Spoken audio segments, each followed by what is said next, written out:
All right, so your team is moving on along. You have done your first sprint. You've gone through the planning meeting. You've been tracking your progress on the progress chapter.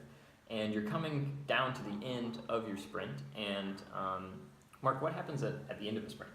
So a retrospective, a specific type of meeting called a retrospective, marks the end of the sprint. Okay. So normally, like, as you walk into the meeting, the sprint is considered finished. So and what does a retrospective look like? How does this run? Exactly. So at this point, any work that's incomplete, you accept that and you just walk into the retrospective meeting.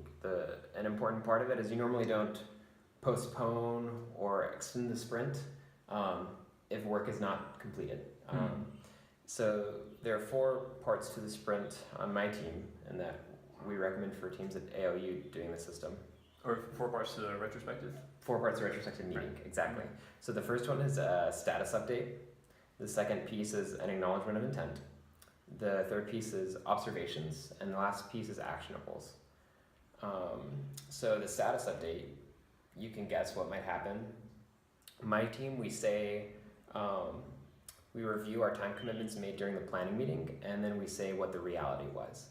So if I said, we say, Mark, you said you were 50% on this sprint. Mm-hmm. How much time did you dedicate?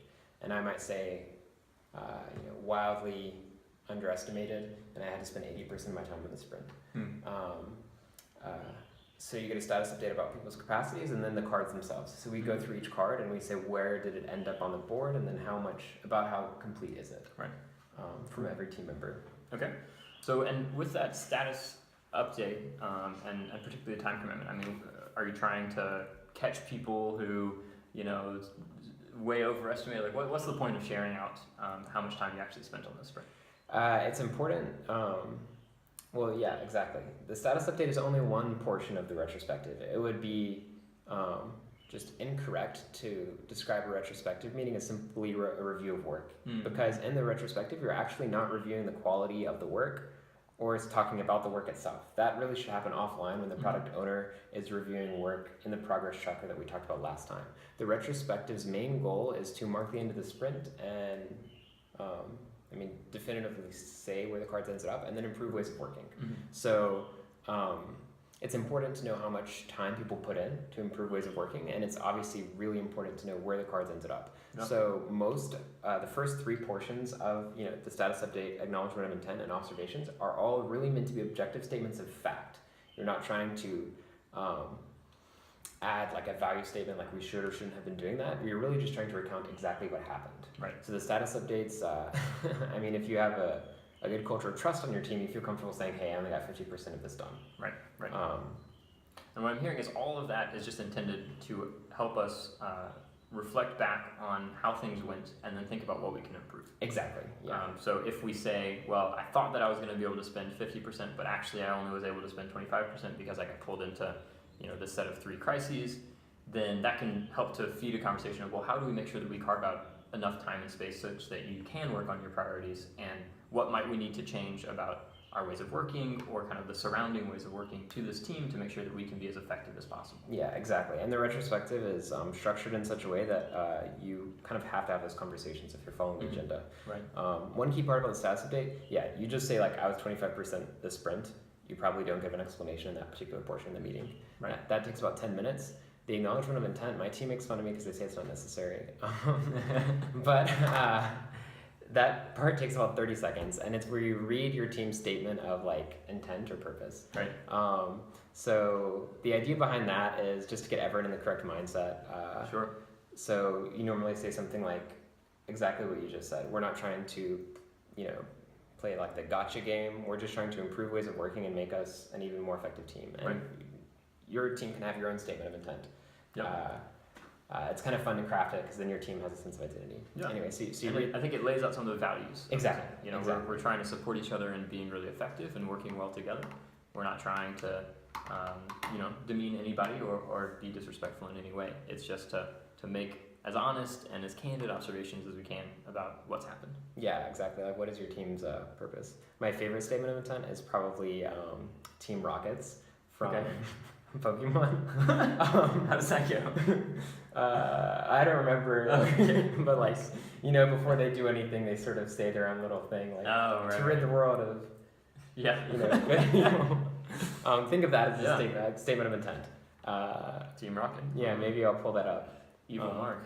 Yeah, and then the third part, once you've acknowledged what your team is trying to do, you make objective statements of fact in the observation section about what happened during the course of the sprint that you thought affected the outcome. Mm-hmm. And the key portion of that is like things that affected the outcome. So you don't want to be petty if it didn't affect the Right, outcome of the yeah. sprint.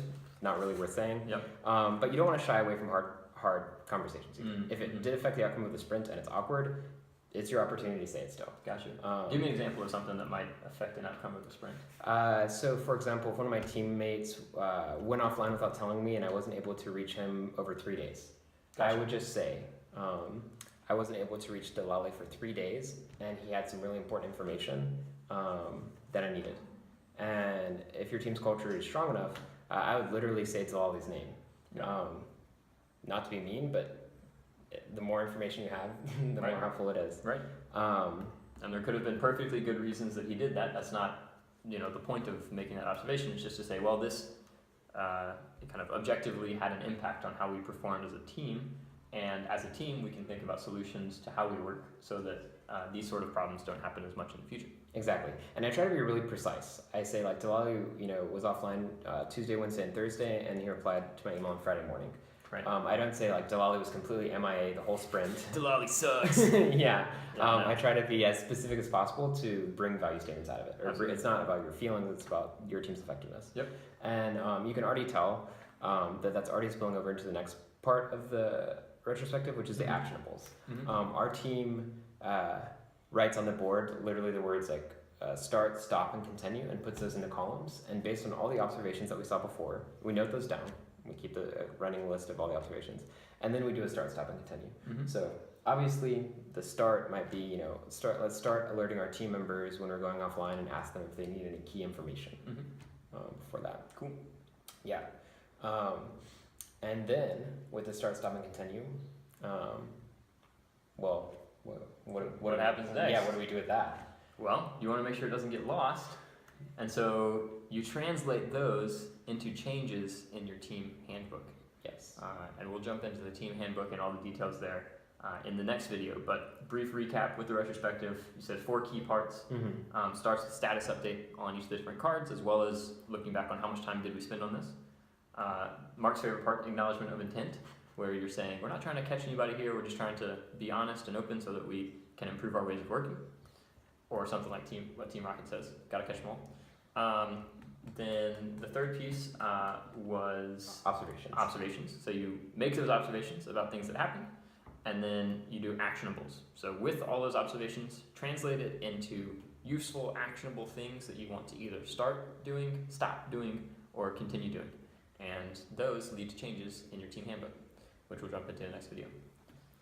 Thanks, Enjoy guys. your retrospective. Best of luck. You know what I'm talking about with Team Rocket, right? No, not really.